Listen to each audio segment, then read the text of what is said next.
अवधूत चिंतन श्री गुरुदेव दत्त. माझ्या सर्व साधक बंधू भगिनींनो, आपल्या वामनराज प्रकाशनतर्फे जी 250-300 पुस्तकं आहेत ती पुस्तक आपण वाचण्यास घेत आहोत.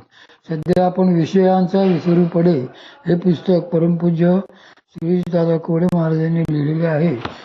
त्यांच्या प्रवचनाचे भाग आहे. आपण दुसरं प्रवचन पाहत आहोत. काल आपण दात आणि जिभेचे भांडण पाहिले. आज आता इंद्रिये आणि त्यांचे देवता. तळ हात आहे, हाताची देवता इंद्र. पाय आहे, तळपायाची देवता विष्णू. कान आहेत, कानांची देवता आहे दिशा. नेत्र आहेत, त्यांची देवता आहे सूर्य. वाणी आहे, हिची देवता अग्नी होय. अशा प्रत्येक इंद्रियांना देवता दिलेल्या आहेत. त्या देवता त्या इंद्रियाद्वारे आस्वाद घेत असतात, इंद्रियाद्वारे भोग घेत असतात. इंद्रिये आहेत, इंद्रियांच्या देवता आहेत, पण तरी भोग होईलच असे सांगता येत नाही. कारण मनामध्ये त्या वृत्तीचा आधी उदय व्हावा लागतो, त्याशिवाय भोग होत नाही. आपल्यासमोर अगदी खूप पंचपक्वान्नांनी भरलेले ताट आणून ठेवले, पण जोपर्यंत आपल्या मनात अशी इच्छा निर्माण होत नाही की मला भूक लागली आहे, मला खायला पाहिजे, तोपर्यंत भोग होणार नाही. विषय आत मनामध्ये तयार होतो, तेथे तो स्फुरण पावतो आणि मग तो बाहेर दिसतो. आधी आतला विषय व नंतर बाहेरचा विषय या दोघांची गाठ पडल्यावरच भोग पूर्ण होतो. मामा म्हणायचे, जशी वीज दोन तारातून वाहते, एकीतून जाते आणि एकीतून येते. एकीला आपण फेज म्हणतो आणि एकीला न्यूट्रॉन म्हणतो. या दोन तारा त्या बल्बच्या ठिकाणी जोपर्यंत एकत्र होत नाहीत तोपर्यंत बल्ब लागत नाही. तसेच आतला विषय आणि बाहेरचा विषय जोपर्यंत एकत्र होत नाहीत तोपर्यंत भोग होत नाही. म्हणून माऊली म्हणतात, इंद्रियांची कसमस मोडे. इंद्रियांची हौस काय? ही जी इंद्रिय आहेत, या इंद्रियांची एक हौस काय तर कायम भोग घेणे, आणि दुसरी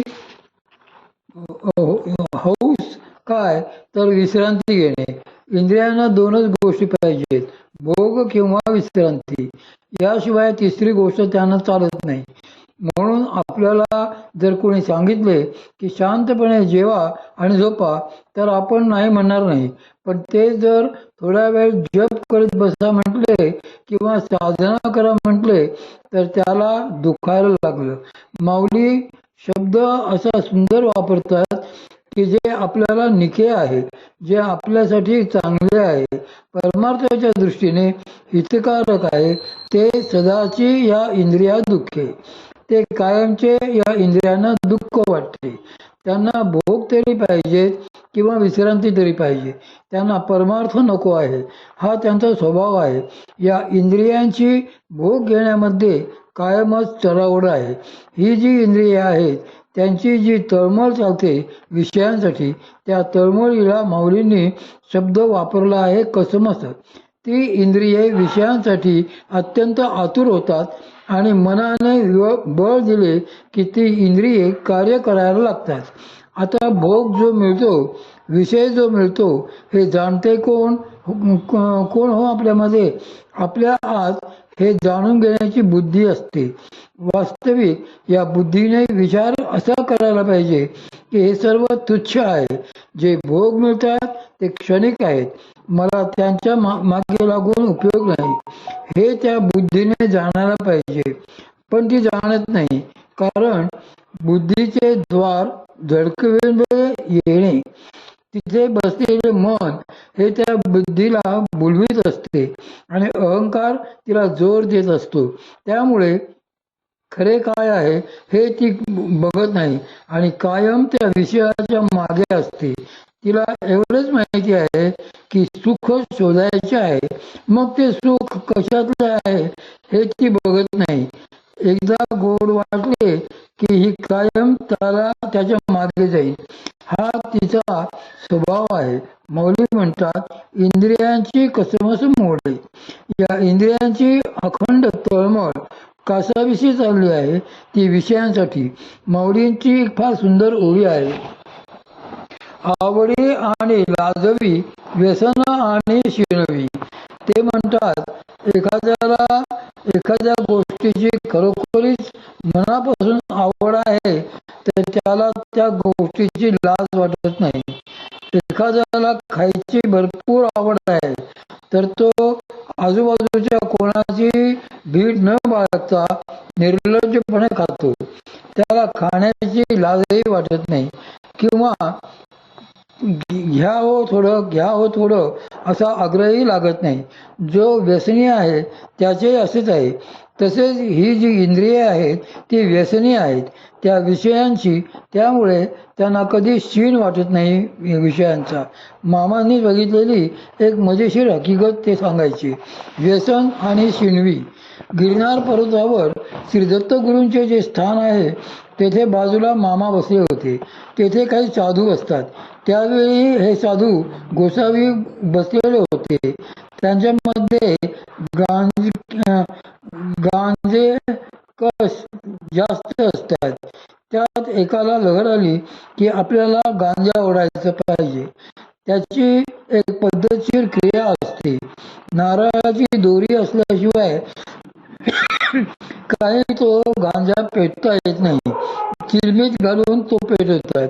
तिथे कुठे नारळाची शेंडी मिळते, दोरी मिळते का, असे हे बघत होते. कुठेही दोरी मिळाली नाही. आता ज्याने गिरनार पाहिला असेल, चढला असेल, त्यांच्याच लक्षात येईल की आपल्याला वर चढता चढता पायाचे तुकडे पडायची वेळ येते.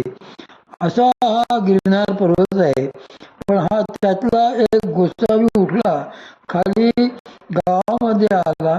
तेथून त्याने एक नारळ विकत घेतला. तो घेऊन वर आला. तो नारळ सोडला. त्या काथेची दोरी केली आणि गांजाचा एक जोरदार दम मारला. मग त्याला बरे वाटायला लागले.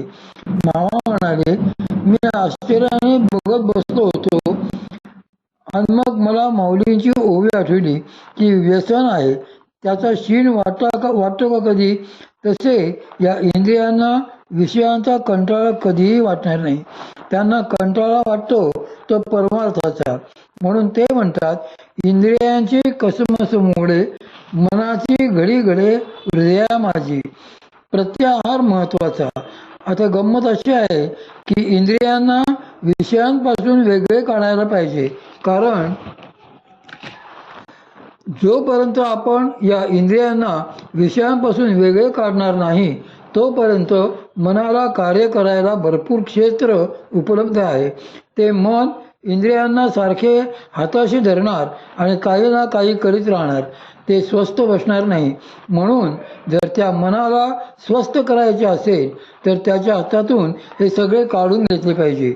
जर एखादे पोर दंगा करत असेल तर त्याच्या हातातले सगळे काढले पाहिजे आणि त्याला शांतपणे पाळण्यात घातले पाहिजे, झोपवलं पाहिजे. तसेच मनाच्या हातातील इंद्रिये बाजूला काढली पाहिजेत. इंद्रियापासून विषयांना आणि विषयांपासून इंद्रियांना बाजूला काढण्याची ही जी प्रक्रिया आहे या प्रक्रियेलाच आपण प्रत्याहार असे म्हणतो. भगवतीने विषयांपासून इंद्रियांना बाहेर काढणे यालाही प्रत्याहार म्हणतात. हा प्रत्याहार आपोआप होतो. 6व्या अध्यायामध्ये माऊलींनी योग गडाचे वर्णन केलेले आहे. 12व्या अध्यायातही थोडे वर्णन आहे. त्यांनी म्हटले आहे, प्रत्याहाराचा जो कडा आहे तो निसरडा आहे की तेथ हटिये सांडती होडा. जे हठात म्हणजे जबरदस्तीने प्रत्याहार करायला जातात त्यांचा प्रत्याहार कधी तुटेल हे सांगता येत नाही. मग ही जी इंद्रिये आहेत त्या इंद्रिय देवतांना काखोटीला मारणारे जे कोणी असेल त्याची पद देखील तशीच पाहिजे. या देवतांना ते काकोटीला मारू शकले पाहिजे. आणि ही काही मनाची ताकद नाही, कारण ते मन त्यांच्याच मागे धावते. म्हणून प्रत्याहार कठीण सांगितला आहे. हा निसरडा कडा आहे. तुम्ही कधी घसराल हे सांगता येत नाही. तुम्ही कितीही म्हटले की मी अमुक गोष्ट करणार नाही, अमुक गोष्टीपासून इंद्रियांना आवरेन, तरी देखील ते इंद्रिय तेथे कसे जावेत हे सांगता येत नाही. साधा एक प्रयोग करून पहा की घरी संध्याकाळ झाली तरी टी व्ही लावायचा नाही. एवढे साधे ठरवले तरी या इंद्रियांचे आणि मनाचे खेळ कसे असतात हे कळेल तुम्हाला. ते मन म्हणायला लागेल, जाऊ दे हो, थोडा वेळ बघू, नंतर नाही. आता वास्तविक पाहतो डोळ्यांना त्यातून जे सुख मिळते ते सुख मोठे आहे की त्याच्यातून होणारी हानी मोठी आहे? डोळ्यांची होणारी हानी ही मोठी आहे, पण ते मन इंद्रियांना हे कळू देणार नाही. इंद्रियांच्या सहाय्याशिवाय त्याचा भोग होणार नाही. म्हणून या इंद्रियांपासून इंद्रियांच्या देवता बाजूला काढल्या पाहिजेत. म्हणजे विषयांचा भोग आपोआप सुटेल, कारण प्राणाच्या त्या देवतांच्या माध्यमातून ते भोग घेते. या देवता नसत्या, नुसतीच इंद्रिय असती तर मनात कितीही येऊ देत भोग झाला नसता. या प्राणाला जर बाहेर काढायचे असेल, या प्राणरूपी देवता आहेत त्यांना जर बाहेर काढायचे असेल, इंद्रियापासून दूर करायचे असेल, तर प्राणांचाच आश्रय केला पाहिजे, कारण त्यांचे मूळ प्राणच आहे. पाऱ्यानेच पारा उचलावा. जसे पारा आपल्या हातातून जर खाली सांडला तर जमिनीवरील त्याचे बारीक बारीक पसरलेले कण गोळा करण्यासाठी आपल्याला काय करावे लागते, तर पाऱ्याचीच एक मोठी गोळी घ्यावी लागते आणि त्याला हे कण जोडत जावे लागते.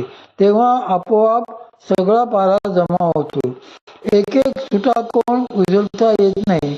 म्हणून माऊलींनी म्हटले आहे, पाऱ्याचा रवा तैसे घ्यायचे. या पाऱ्याचा रवा कण जसे उचलावे लागतात तसे या इंद्रिय देवतांना प्राणानेच उचलावे लागते. मग प्राण उचलायची ताकद आपली आहे का? हा प्राण कुणावर आधारित आहे का? कुणावर अवलंबून आहे का? हा प्राण मनाप्रमाणे चालतो, पण मनावर अवलंबून नाही. म्हणजे जिथे मन चालायला लागते तिथे प्राण चालू लागतात. मन जिथे स्थिर होते तिथे प्राण स्थिर होतात, पण तरी देखील तो त्या मनावर अवलंबून नाही. मग प्राणांना आवडणारा कोण आहे? येथे आपल्याला शास्त्र बघावे लागते. प्राणाची जी आई आहे त्या प्राणाच्या आईलाच शरण जावे लागते. ही प्राणाची जी आई आहे तिला भगवती कुंडलिनी म्हणतात. परमात्मा